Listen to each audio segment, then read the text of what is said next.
اگر ہمارے اداروں پر اور ہماری فوج پر عام آدمی کا اعتماد ختم ہو جائے گا، آپ بتائیں کہ امید کی آخری جگہ کیا رہ جائے گی؟ ہماری فوج، ہماری ایجنسیوں، جنرلز، ان کی بنائی ہوئی حکمت عملی، اس کے نتائج اپنے آنکھوں سے دیکھ رہے ہیں کہ کیا دہشت گردی ختم ہوئی، کہ جو آپریشن آپ فاٹا میں کر رہے ہیں، سوات سے شروع کر رہے ہیں، ہم نے اس وقت بھی اس حکمت عملی پہ اعتراض کیا تھا۔ 2 ماہ تک پورے ملک میں عوامی سطح پہ رکن سازی مہم چلے گی۔ بسم اللہ الرحمن الرحیم، نحمدہ و نصلی علی رسولہ الکریم۔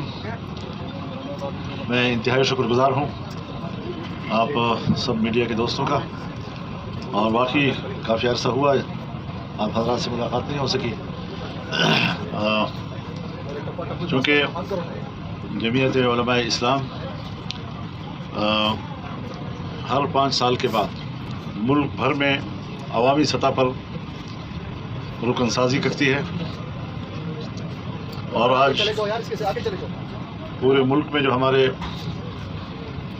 نظمائے انتخاب ہیں، جس میں مرکزی ناظم انتخاب مولانا عبدالحق درویش صاحب ہیں، عطاء الحق درویش صاحب جو ہمارے صوبہ خیبر پختونخوا جمعیت کے سیکرٹری جنرل بھی ہیں، تو انہوں نے آج یہاں پر تمام نظمائے انتخاب اور ان کے معاونین کا اجلاس بلایا تھا، اور اگلے 2 ماہ تک پورے ملک میں عوامی سطح پہ رکن سازی مہم چلے گی، اور اس کے بعد پھر یونین کونسل سطح سے لے کے مرکزی سطح تک باقاعدہ تنظیم سازی ہوگی اور ادارے بنیں گے۔ تو یہ جمعیت علماء کی ایسی تاریخ ہے کہ اس عمل میں کبھی کوئی وقفہ نہیں آیا ہے، اور جمہوری معیار پر اگر کسی جماعت کی تنظیم سازی پوری اترتی ہے تو میرا دعویٰ یہ ہے کہ کوئی جماعت جمعیت علماء اسلام کا مقابلہ نہیں کر سکتی۔ انشاءاللہ پوری دل جمعی کے ساتھ، ایک اچھے جذبے کے ساتھ ہم قوم کو دعوت دیں گے، ہر فرد کو دعوت دیں گے کہ وہ جمعیت علماء اسلام کے قافلے میں شریک ہوں، اور ملک کی بہتری کے لیے، اس کی سلامتی کے لیے، اس کی بقا کے لیے، اس کی تقویت کے لیے اپنا کردار ادا کریں۔ آپ جانتے ہیں ہم اس ملک میں ایک مثبت جمہوری جدوجہد پہ یقین رکھتے ہیں۔ پاکستان کو ایک اسلامی فلاحی ریاست بنانا چاہتے ہیں، اور اس کے لیے وہی راستہ اختیار کرتے ہیں جو راستہ ہمیں ملک کا آئین دیتا ہے۔ ہم پارلیمانی نظام سے وابستہ ہیں اور وابستہ رہیں گے انشاءاللہ۔ ہم نے امن کا راستہ اختیار کیا ہے، اور امن کے اس راستے پر استقامت کے ساتھ آگے بڑھیں گے۔ پاکستان کے خلاف اگر کوئی سازش ہوتی ہے، ہم ہر سازش کا مقابلہ کریں گے، اور عالمی قوتیں جس طرح پاکستان پہ اثر انداز ہوتی ہیں، پاکستان کی سیاست پہ اثر انداز ہوتی ہیں، پاکستان کی معیشت پہ اثر انداز ہوتی ہیں، اسے اپنے کنٹرول میں لینے کی کوشش کرتی ہیں، ہم عالمی قوتوں کی ان سازشوں کا مقابلہ کریں گے۔ ہم نے ہمیشہ کیا بھی ہے، اور آئندہ کے لیے بھی۔ پاکستان کی آزادی، پاکستان کی خود مختاری، پاکستان کے استقلال کا تقاضا یہ ہے کہ ہم دنیا کے ساتھ دوستی رکھیں، اور کسی کی ہم غلامی قبول نہ کریں۔ غلامی قابل قبول نہیں ہے۔ بدقسمتی سے جب الیکشن کا وقت آتا ہے تو ہمارے جاسوسی ادارے حرکت پہ آ جاتے ہیں، وہ پورے انتخابی نظام کو اپنے کنٹرول میں لے لیتے ہیں، یہاں تک کہ پولنگ اسٹیشنوں کی سطح پر جا کر وہ انتخابات کو اپنی مرضی کے مطابق ڈالنے کی کوشش کرتے ہیں، نتائج تبدیل کیے جاتے ہیں۔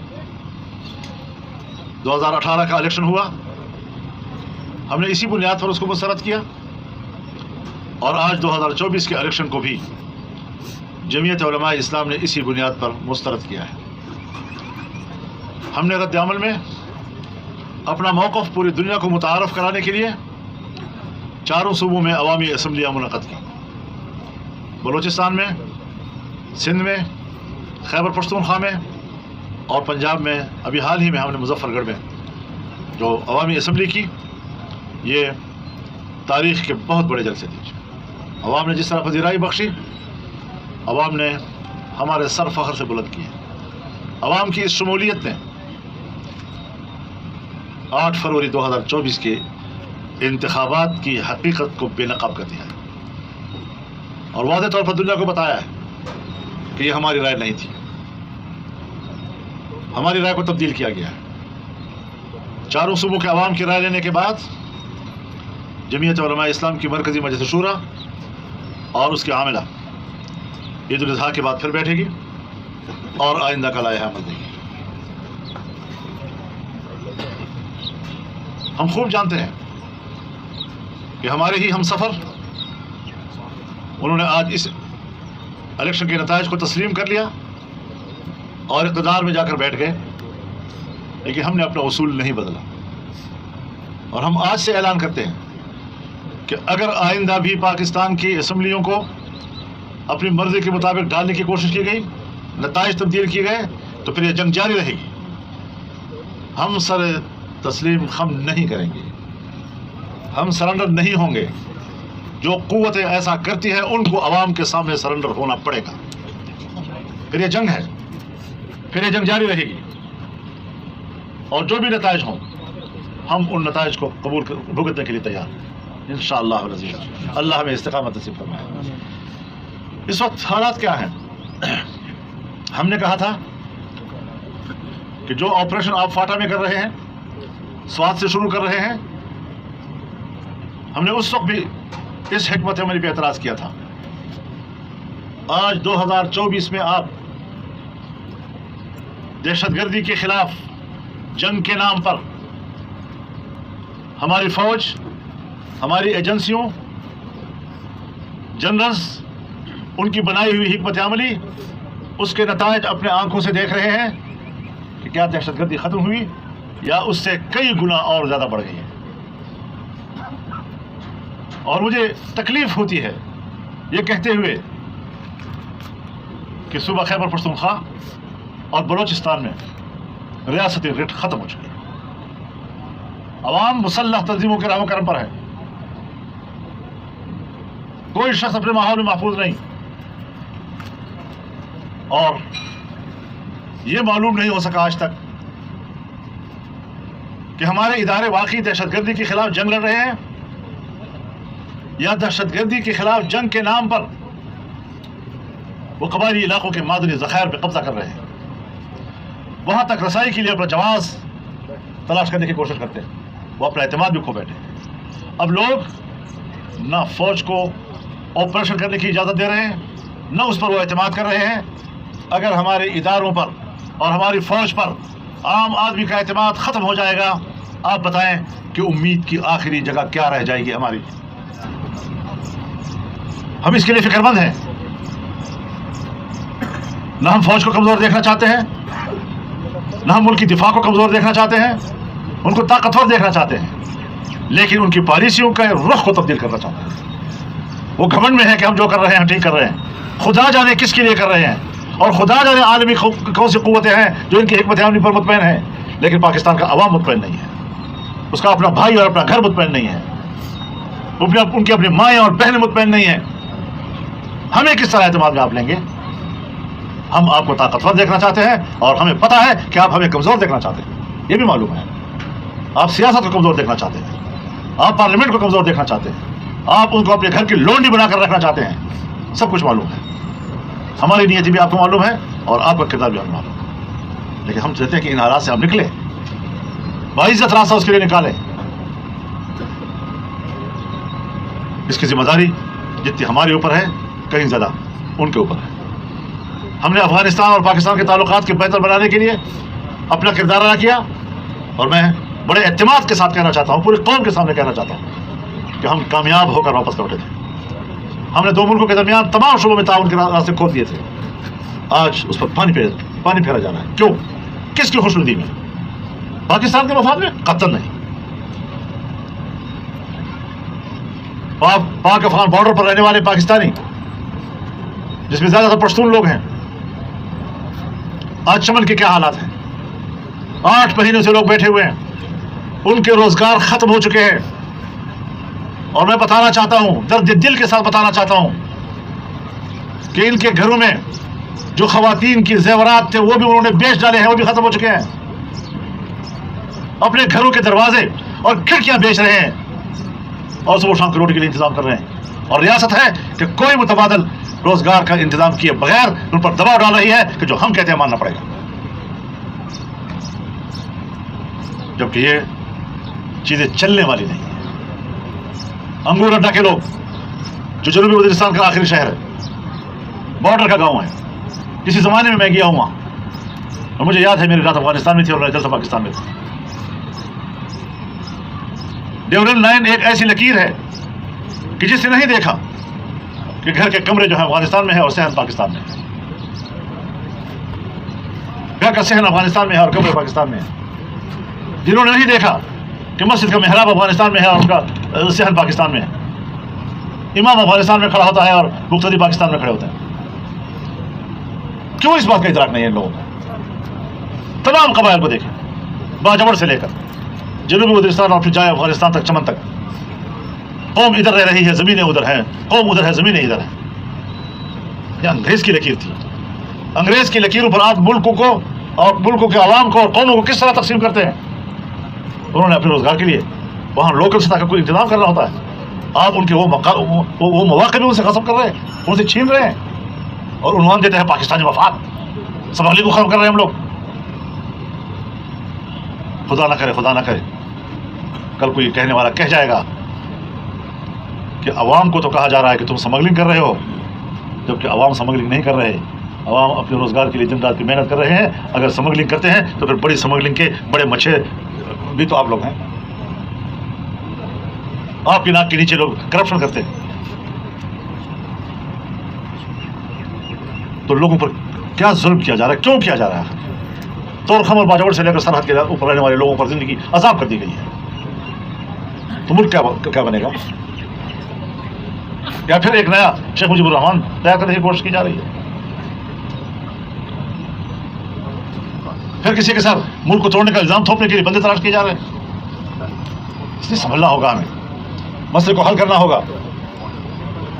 اور جمعیت علماء اسلام سوچتی رہی ہے کہ شاید ہمارا ملک, ہماری اسٹیبلشمنٹ, ہماری بیوروکریسی اپنے عقل و خرد کی بنیاد پر ان عام لوگوں کی مشکلات کو حل کر دے گی. لیکن اگر وہ جبر کا راستہ لے گی تو پھر جبر کے مقابلے میں ہم اپنے عوام کے ساتھ کھڑے ہو جائیں گے. معاملے کو معقولیت کے ساتھ حل کرنے کی کوشش کی جائے,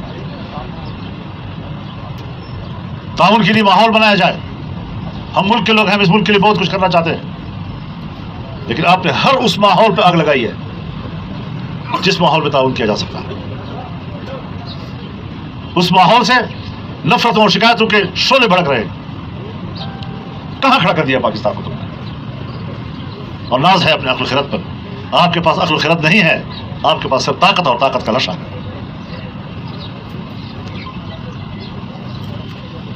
تو اس بنیاد پر ہمیں تو سوچنا چاہیے. فلسطین میں کیا ہو رہا ہے؟ 40,000 سے زیادہ لوگ بے گناہ شہری, اکثریت چھوٹے بچوں کی, خواتین کی, اس وقت اللہ کے ہاں جا چکے ہیں, شہادت کے مرتبے پر فائز ہو چکے ہیں. ایک گھر نہیں بچا جو گرا نہ ہو. ملبوں کے نیچے ابھی تک لوگ پڑے ہوئے ہیں. اور جب وہ کیمپوں میں جاتے ہیں تو کیمپوں پر بھی بیماریاں ہو جاتی ہیں. جب ان کی طرف امدادی سامان جاتا ہے اس پر بھی بیماری ہو جاتی ہے. جنگی جرائم کے یہ مرتکب, چاہے اسرائیل خود ہو, چاہے امریکہ ہو, چاہے مغربی ممالک ہو, جو انسانی حقوق کی بات کرتے ہیں, آج خود انسانی حقوق کا قتل کر رہے ہیں. مسلمان دنیا سے تو جنوبی افریقہ بہتر کہ عالمی عدالت انصاف میں کیا, اور عالمی عدالت انصاف نے اسرائیل کی جبر کو جبر کہا, ان کے حملوں کو روکنے کا حکم دیا. آئے نا امریکہ اس کو امپلیمنٹ کروائے, اس پر عمل درآمد کروائے. آئے نا مغربی دنیا. کہاں گئے انسانی حقوق کی تنظیمیں؟ کہاں گیا ایمنسٹی انٹرنیشنل؟ کہاں گیا ایمنسٹی, ہیومن رائٹس واچ؟ انسانی حقوق کی تنظیمیں ایسے وقت میں گم ہو جاتی ہیں. یہ انسانی حقوق کی تنظیمیں نہیں ہیں, یہ انسانی حقوق کے نام پر طاقتور دنیا امریکہ اور عالمی قوتوں کی بالادستی کو تحفظ دینے والی تنظیم ہے.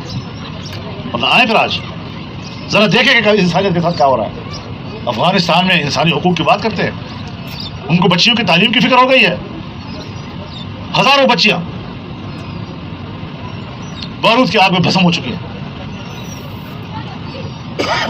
روئے روئے سے ان کا, ہمارے مسلمان بھائیوں کا خون ٹپک رہا ہے, اور پھر بھی انسانی حقوق کی بات کرتے ہیں. شرم نہیں آتی ان لوگوں کو. تو آج وہ امداد کے مستحق ہیں. میں ایک بار پھر آپ کی اس کانفرنس کی وساطت سے قوم سے اپیل کروں گا, امت مسلمہ سے اپیل کروں گا, حکمرانوں کے انتظار میں مت رہیے, ان کی مالی مدد کے لیے آگے بڑھیے. انہوں نے کانفرنس بھی کی ہے, اپیل بھی کی ہے کہ ہمارے پاس اخراجات ختم ہو رہے ہیں, اپنی مدد آگے بڑھائیں. مظلوم مسلمان, برما کے مسلمان ہوں چاہے جہاں کے بھی ہوں, ان کی مدد کے لیے دنیا کو آگے بڑھنا چاہیے. اس وقت فلسطین کے مسلمان انتہائی ظلم اور بربریت کا مقابلہ کر رہے ہیں, اور انشاءاللہ العزیز نقصان تو ہو گیا, لیکن 7 اکتوبر کے واقعے نے دنیا میں آزادی فلسطین کا ایک احساس پیدا کر دیا, اور سب سے پہلے سعودی عرب نے ریاست فلسطین کو تسلیم کیا, اور آج یورپ کے ممالک بھی ان کو تسلیم کرنے پہ آمادہ ہو گئے ہیں. یہ آزادی کی طرف ایک سبب بن رہا ہے, بہت بڑی قربانی کے باوجود. تو قربانیاں دینی پڑتی ہیں, لیکن بے گناہ مسلمانوں کو قتل نہیں کیا جاتا. جموں میں شہری آبادیوں پر بمباریاں نہیں کی جاتی جس طرح اسرائیل نے کیا. یہ بزدل قوم کرتی ہے. تو اس اعتبار سے ہمیں اس ملک کے اندر بھی آواز بلند کرنی ہے. یہاں پر بھی آپریشنوں کے نام پر جو مظالم ہو رہے ہیں, جس طرح بے گناہ شہریوں کو اٹھایا جا رہا ہے, لاپتہ لوگ تحریکیں چلا رہے ہیں, ان کے پیارے ان کا انتظار کر رہے ہیں 20 سالوں سے, نہ ان کو یہ بتایا جا رہا ہے کہ وہ زندہ ہے یا نہیں ہے. کیا گزر رہی ہوگی ان لوگوں کے اوپر, بتا تو دیا جائے. اگر ایک شخص لاپتہ ہے اور 10-20 سال سے لاپتہ ہے, یہ معلوم نہیں کہ وہ شہید ہو چکا ہے یا وہ زندہ ہے, آپ بتائیں کہ اس کی بیوی کدھر جائے گی؟ کیا وہ بیوہ ہے یا بیوی ہے؟ اس کی وراثت کا کیا بنے گا؟ خاوند کی وفات کے بعد اس کے حقوق ہیں, اس کا کیا بنے گا؟ اس کے اولاد کا کیا بنے گا؟ ان کی جائیداد کا کیا بنے گا؟ کوئی پرواہ نہیں ہے. اور ہے اسلامی ریاست, قرآن و سنت کی بات کرنے والے ہم لوگ.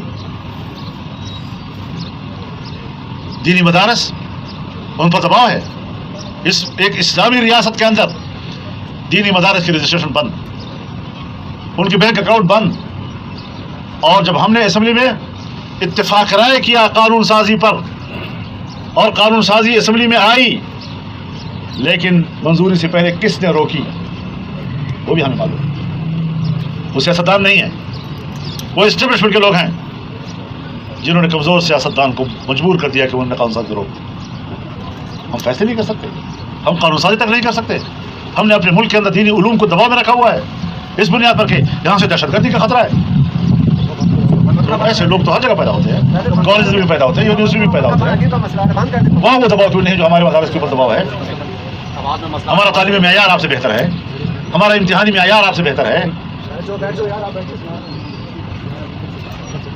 ہم ایک بہت بڑا حصہ پاکستانی آبادی کو اس کو پڑھا لکھا بنا رہے ہیں, لیکن ایک اسلامی مملکت میں اس کو حقارت کی نظر سے دیکھا جاتا ہے, اس کو خطر تصور کیا جاتا ہے.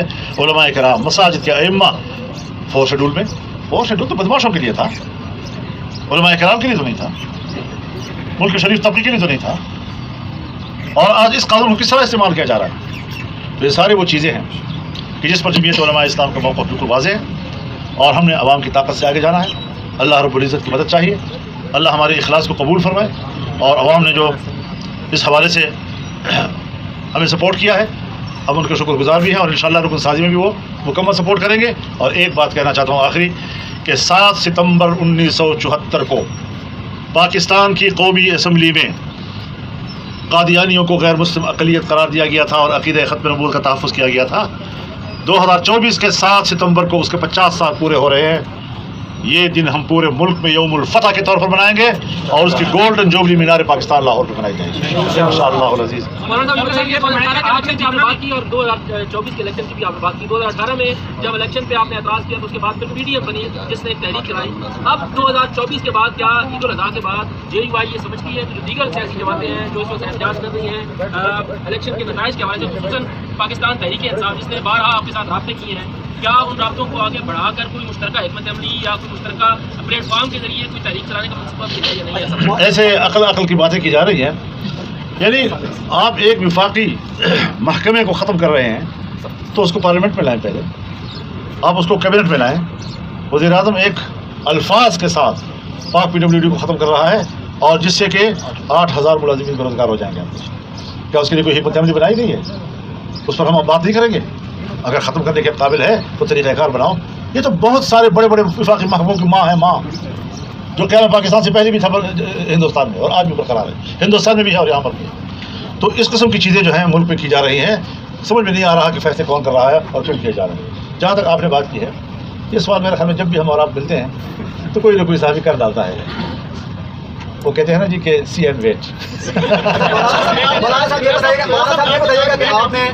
آپ نے اڈیالہ میں بیٹھے جی کو یہ ان کے رہنماؤں کے ذریعے کچھ بھیجا تھا کہ آپ پر جو تحفظات تھے آپ کو, کیا ان کا کوئی جواب آپ کو ملا؟ ایک بات ذہن میں رکھیں, یہ ساری باتیں سوشل میڈیا کی ہیں. کوئی یوٹیوبر ہیں, کوئی پتہ نہیں کون بلا ہے, کوئی نہ سرا ہے نہ پایا ہے نہ زمین پر کچھ ہے نہ کوئی حقیقت ہے. خدا کے لیے تھوڑا سا سچ نہ بولو, لیکن جھوٹ بھی تو توڑ کر تو بولا کرو نا. بالکل, سوال یہ ہے, توڑتے بھی نہیں ہونا. سوال یہ ہے کہ کیا جے you I P T I کے جو حضرت میں آپ سے بات کروں, کوئی رابطہ نہیں ہے میرے پاس. اس سوال کا کوئی جواب اس وقت تک نہیں آیا. جب آئے گا تو آپ کے سوال کی ضرورت نہیں پڑے گی. ہم خود آپ کو بلا کر آپ کو بتائیں گے کہ یہ پیش رفت ہوئی ہے, اس میں یہ ڈیولپمنٹس ہوئی ہیں, یہ ہوئی ہے. جب کچھ نہیں ہے تو ہواؤں میں کیوں باتیں اڑائی جا رہی ہیں بلا وجہ؟ آپ نے جو پوری یہاں گفتگو کی اس میں آپ نے آپ کہا, یہ آپ کون؟ یہ میرا طرز تکلم ہے اور اس میں آپ سے مراد آپ بھی جانتے ہیں, میں بھی جانتا ہوں.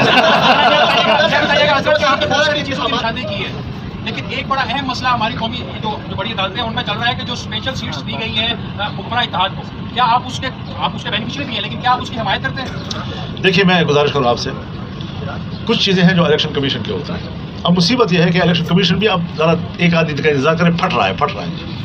اس کے تمام اختیارات پر کورٹ نے قبضہ کر لیا. اب الیکشن کمیشن کس لیے ہے کہ وہ نہ کسی کو کامیاب کرنے کا فیصلہ کر سکتا ہے, نہ کسی کو ناکام کرنے کا فیصلہ کر سکتا ہے, نہ کسی کو سیٹیں دینے کا فیصلہ کر سکتا ہے. اس کے سامنے بھی تو قوانین ہیں, ان کے سامنے بھی تو ضابطے ہیں, وہ بھی تو ان عدالتوں سے آ کر یہاں پر اس مقام پر براجماں ہیں. لیکن آج فروری میں الیکشن ہوا ہے, مارچ اپریل مئی جون ختم ہو رہا ہے, جون چل رہا ہے اور ابھی تک ہمارا ایوان مکمل نہیں ہو رہا. پتہ نہیں چل رہا آج میں ممبر ہوں اور کل نہیں ہوں, کل ہوں اور آج نہیں ہوں. یہ جو شکل جا رہی ہے اس پر عدالت کے بارے میں کوئی اچھی رائے قائم نہیں ہو رہی ہے اور لگتا یہ ہے کہ جیسے ادارے آپس میں لڑ رہے ہیں اور زور نکل رہا ہے ہمارے ایوانوں سے اور عوام سے. اس حوالے سے نہیں کیا, آرام سے بیٹھو نا, اس حوالے سے نہیں کیا, بس ٹھیک ہے. آپ کو کسی نے سوال فیڈ کیا ہوگا وہ نہیں ہے. خیر انتخابات میں تحفظات کی بات کی, اس کے بعد پی ڈی ایم بنا, ان لوگوں سے آپ نے ملاقات کی, اتفاق کامیاب ہوا, آپ کی حکومت آئی, آپ نے اسٹیبلی, اس وقت آپ نے آپ پوری پیغام نہیں پہنچایا. کیا اس وقت آپ نے جس وقت آپ پی ڈی ایم میں تھے, جس وقت آپ کی حکومت کی, آپ وزیر تھے, منسٹری انوائٹ کر رہے تھے, اس وقت آپ اپنا حکومت پیغام پوری دیتے ہیں کہ آپ جمہوریت کے لیے کام کریں, آپ فیڈرل کام کریں. جرم سے پہلے میں کیسے کہوں آپ کو کہ آپ نے مجرم ہیں؟ اس پر تو ہم نے کیا, سب سے زیادہ ہم نے کیا, تحریک ہم نے چلائی. اگر ہم نہ آتے تو کوئی تحریک نہ ہوتی. باقی لوگ تو ہمارے کنٹری میں جا کے کھڑے ہو جاتے تھے. پی ڈی ایم بھی تو اسی سے نکلی ہے. تو یہ ساری چیزیں ہم نے کی ہیں, اس وقت بھی کی ہیں. اور پھر اس کے بعد جب نیا ماحول بن گیا اور ہم نیا الیکشن کی طرف جانے لگے تو میں آپ کو بار بار کہہ چکا ہوں, میں ہر دفعہ غیر ضروری سوالات نہیں اٹھانا چاہتا کیونکہ ایک بات چھڑ جاتی ہے اس سے. میں اس پر واضح کر چکا ہوں کہ کیا ہم عدم اعتماد کے حق میں تھے یا ہم عام انتخابات کے انعقاد کے حق میں تھے. یہ بات میں کر چکا ہوں اس سے پہلے. تو اب جو دوبارہ وہ جرم پھر ہوا ہے تو کوئی ہمارے ساتھ ہے یا نہیں, ہم اپنی جگہ پہ کھڑے ہیں. کیا نواز شریف آپ کے دوست ہیں, ابھی حکومت میں ان کی جماعت ہے, زرداری صاحب بھی آپ کے دوست ہیں, تعاون کے لیے کون آپ کے لیے ماحول فراہم نہیں کیا جا رہا, اور اگر اسٹیبلشمنٹ ہے تو پھر کیا آپ بیٹھنے کو جان دیں؟ میں ایک بات آپ سے واضح طور پر کہہ دینا چاہتا ہوں, وہ اس سے سارے سوالات آپ کے حل ہو جائیں گے انشاءاللہ. آج نہ کوئی ایسی قوت ہے ملک کے اندر کہ جو ہماری شکایات کا ازالہ کر سکے, نہ کوئی ایسی قوت ہے اس وقت ملک کے اندر جو ہمارے نقصانات کی تلافی کر سکے.